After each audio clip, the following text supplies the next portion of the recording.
Hallo meine Besten und herzlich willkommen zum Review des Huawei Mate XS2. Let's go!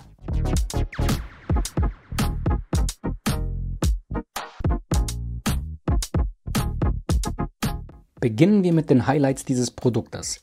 Es ist ultra flach und ultra leicht. Mit 255 Gramm ist das leichteste Foldable auf dem Markt. Zudem ist diese zweite Generation langlebiger. In Zahlen bedeutet das 2,5-fach höhere Sturzfähigkeit, 2,8-fach höhere Aufprallfähigkeit und 1,4-fach höhere Bruchfestigkeit. Natürlich werde ich diese Angaben nicht testen und mein Glück auch nicht herausfordern. Aber all das wird erst durch hochwertige Materialien und dem doppelt rotierenden Falcon Wing Scharnier ermöglicht. Damit faltet das Display spaltlos. Einmal den Release-Button gedrückt, kann das Display nach außen gefaltet werden und der Widerstand beim Öffnen ist perfekt abgestimmt. Das Mate XS2 ist ein nach außen faltendes Gerät, sprich, es hat ein einziges großes Display und das bringt folgende Vorteile mit sich. Zum einen spart man sich ein zweites Frontdisplay, als zweites spart man sich eine zusätzliche Selfie-Cam und als drittes besitzt es eine durchgehend flache Bauweise. Ich meine, guckt euch mal den Vergleich zum Fold 4 an. Das ist überhaupt kein Wettbewerb für das Mate XS2. Außerdem wackelt es nicht, wenn es geöffnet auf dem Tisch liegt. Das Fold 4 wackelt wegen seiner herausragenden Kameraelemente deutlich hin und her. Und als letztes spürt man den Knick des Mates kaum. Aber dazu gleich mehr im Abschnitt Display. Noch wichtiger finde ich den Umstand, dass ich das Mate XS2 seltener aufgeklappt habe als das Fold 4. Das liegt einfach im Seitenverhältnis, der sehr stark einem normalen Smartphone ähnelt. Das Außendisplay beim Fold 4 ist schmaler, sodass ich häufiger den Drang verspürt habe, es aufzuklappen. Huawei kann Hardware und das stellen sie mit dem XS2 wieder einmal unter Beweis. Hochwertige Materialien wie Stahl, Glasfaser und Titanlegierung, um das Gewicht zu reduzieren, ohne dabei die Stabilität und Festigkeit zu vermindern. Neben den verwendeten Materialien ist auch die Verarbeitung auf höchstem Niveau. Die Tasten haben keinerlei Spiel und sind knackig. Spaltmaße sind präzise und gleichmäßig. Beigelegt ist ein hochwertiges PU-Case passend zur Farbe. Dieses habe ich auch gerne genutzt, denn technisch bedingt ist im geschlossenen Zustand ein Teil des Displays auf der Rückseite und könnte zerkratzen. Wie gesagt, das möchte ich nicht testen bei einem solch hohen Preis. Apropos Preis, die UVP liegt bei 1.999 €. Es gibt zwei Farben, nämlich das hier gezeigte Schwarz und ein stilvolles Weiß. Im zugeklappten Zustand misst das XS2 156,5 mm in der Höhe, 75,5 mm in der Breite und es ist 11,1 mm dick. Im aufgeklappten Zustand misst es ebenfalls 156,5 mm in der Höhe, 139,9 mm in der Breite und 5,4 an der dünnsten Stelle und 11,1 mm an der dicksten Stelle. Kommen wir zum biegbaren Schmuckstück des Mate XS2. Das 7,8 Zoll große True Chroma Display ist nicht nur ein Augenschmaus, nein, es fühlt sich auch extrem gut in der Hand an. Egal ob zu oder aufgeklappt. Aufgeklappt ist es wie erwähnt sehr flach und der obere Bereich bietet guten Halt, wenn ich meine Finger dagegen halte. Was macht der Knick? Stört dieser? Nein, absolut nicht. Man nimmt ihn kaum wahr. Ich kann es leider nur schwer erklären, aber ich kann es euch zeigen. Und zwar wieder im Vergleich zum Fold 4. Beim Fold 4 ist der Knick wie eine Grube, sodass der Text geringfügig nach unten und wieder nach oben wandert, während man scrollt. Und diese Unebenheit spürt man auch mit dem Finger, wenn man drüber wischt. Das Mate XS2 kennt solch ein Problem nicht. Weder sieht man solch eine Bewegung, noch spürt man den Knick kaum. Das ist ein beeindruckender Vorteil. Im zugeklappten Zustand ist mir die ab Werk aufgebrachte Schutzfolie negativ aufgefallen, da ich sie spüre, wenn ich von rechts nach links wische. Das wirkt etwas scharfkantig. Als ich das Mate dann aufgeklappt benutzt hatte, war die scharfe Kante weg. Also guckte ich genauer hin. Die Folie bzw. das Display wandert. Es bewegt sich beim Auf- und Zuklappen. Aufgeklappt liegt die Folie unter dem Gehäuse, sodass sie mich nicht mehr stören kann. Im Inneren des XS2 werkelt ein Snapdragon 888 als 4G-Variante. Ich sage wie es ist, aktuell reicht die Performance völlig aus, aber wie es in 2 oder mehr Jahren aussieht, kann ich leider nicht sagen. Beim Spielen von grafikintensiven Spielen hatte ich keinerlei Probleme oder Ruckler. Daneben gibt es 8 GB Arbeitsspeicher und 512 großen internen Speicher, der wiederum mit Hilfe einer NM-Card um bis zu 256 GB erweitert werden kann. Ich hätte mir trotz des guten RAM-Managements 12 GB Arbeitsspeicher gewünscht. Wie sieht es mit der Wärmeentwicklung aus? Diese Stelle hier erwärmt sich, aber zu keiner Zeit wurde die Wärmeentwicklung unangenehm. Das geht also absolut in Ordnung. Kommen wir zu den Kameras, also zu der Kategorie, in der Huawei immer ganz vorne dabei ist. Und das gilt auch für das Mate XS2. Unter den Foldables versteht sich. Denn mit normalen Smartphones kann man wegen des geringen Platzangebots einfach nicht wirklich konkurrieren. Trotzdem schafft es Huawei hier, 3 Kameras auf der Rückseite in diesen schmalen Streifen zu verbauen. 50 Megapixel Haupt, 13 Megapixel Ultraweit und 8 Megapixel Telekamera. Auf der Front ist eine 10,7 Megapixel Kamera verbaut. Seht euch mal diesen Modus an, bei dem sich eine aufgenommene Person sehen kann. Ich finde diesen Anblick extrem futuristisch. Ein großes, umgelegtes Display, 2 Ansichten, getrennt durch einen schwarzen Streifen. Finde ich ziemlich cool. Kommen wir aber zur Qualität von Fotos und Videos. Für ein Foldable sind die Ergebnisse durchweg gut. Bei Tag sind Fotos super. Ich liebe ja die Ergebnisse des Schwarz-Weiß-Moduses. Bei Nacht merke ich keinen großen Unterschied zwischen normalem Modus und Nachtmodus. Das heißt nichts Schlechtes und die Ergebnisse finde ich wirklich gut. Generell liefert das Mate XS2 hohen Dynamikumfang, guten Kontrast und knackige Farben. Egal ob weit, ultraweit oder Telekamera, es gelingen tolle Fotos. Die Randbereiche bei Ultraweitbilder sind leicht verzerrt, aber das gilt auch für die Konkurrenz. Der Makromodus gefällt mir, es gelingen schöne Nahaufnahmen. Bei Videos fällt mir ein Zittern bzw. Wackeln negativ auf. Das Ergebnis ist nicht ganz smooth. Dennoch passt der Dynamikumfang, der Kontrast und die Farben und die Ergebnisse gehen absolut in Ordnung. Gestört hat mich leider im Videomodus das Zoomen. Ich finde, das kann und sollte man besser umsetzen, denn das Zoomen gelingt nicht so gut per Schieberegler. Ich würde gerne direkt zu den einzelnen Zoom-Stufen springen können. Das würde den Zoom-Vorgang wirklich beschleunigen und auch für weniger Verwacklung sorgen.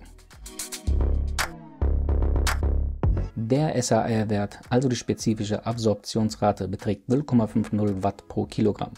Bei der Telefonfunktion ist mir nichts Negatives aufgefallen, die Verbindung wurde schnell aufgebaut und die Sprachqualität war klar und deutlich. Im Mate XS2 ist energiesparsames Bluetooth 5.2 und ziemlich schnelles USB Typ C 3.1 der ersten Generation verbaut. Da gibt es nichts zu kritisieren. Wie steht es um den Akku? Hier drinnen befinden sich 2 Akkus, die gemeinsam 4600 mAh leisten. Das Laden dieser beiden Akkus erfolgt mit Huaweis proprietärer 66 Watt Huawei Supercharge Technologie. Und das, meine Besten, ist einfach zu krass. Ich meine, guckt euch mal den Ladevorgang an. Das Gerät zeigt uns tatsächlich 2 Nachkommastellen. Wir können mitzählen. Das habe ich so bisher noch nie gesehen. Das ist einfach positiv krank. Und ich wünsche mir diese Art des Schnellladens für jedes Gerät. Okay, genug geschwärmt. Mit klarem Kopf sage ich euch, ihr habt bei normaler Nutzung keinerlei Probleme mit einer Akkuladung durch den Tag zu kommen. Solltet ihr Extremnutzer sein und das Gerät ans Limit treiben, könnt ihr zwischendurch laden. Mit dem beigelegten Netzteil ladet ihr in 5 Minuten 12% und in 10 Minuten 21% nach.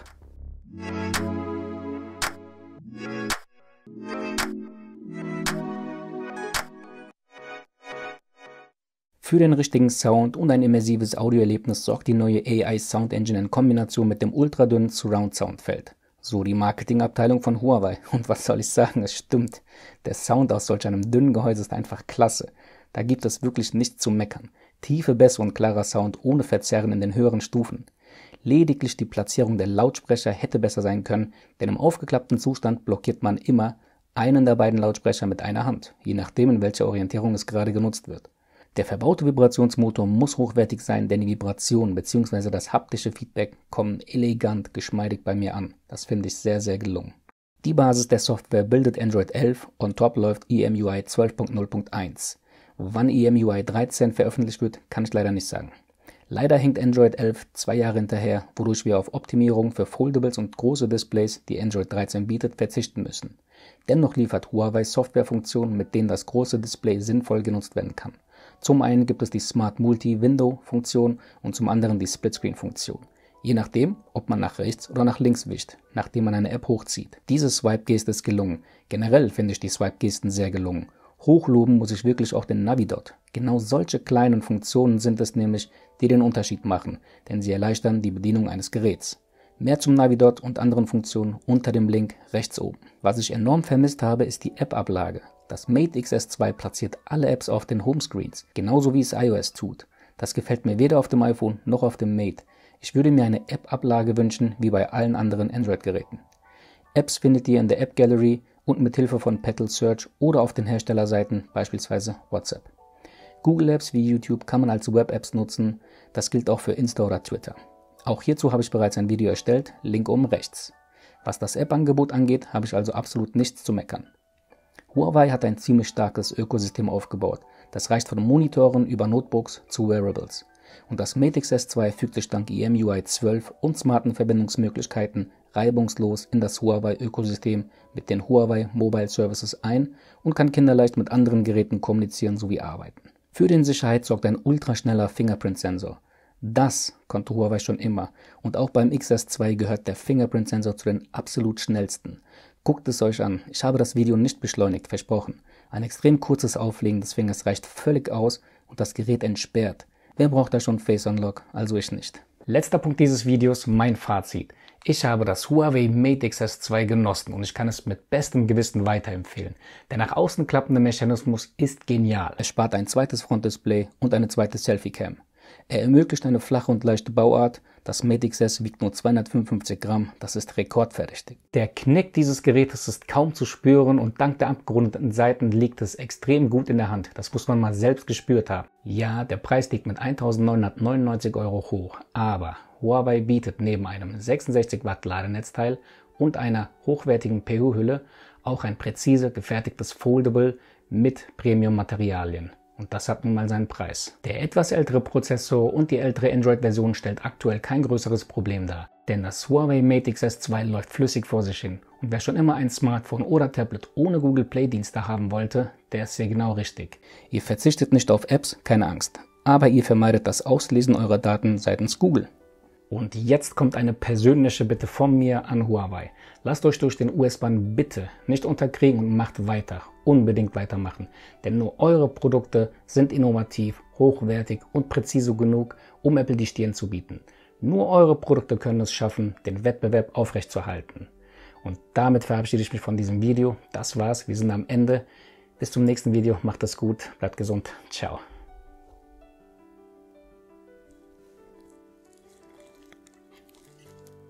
Letzter Punkt dieses Videos, mein Fazit. Ich habe das Huawei Mate XS2. Letzter Punkt dieses Videos, mein Fazit. Ich habe das Huawei Mate XS2. Ja, der Preis liegt mit 1.999 € hoch. Allerdings bietet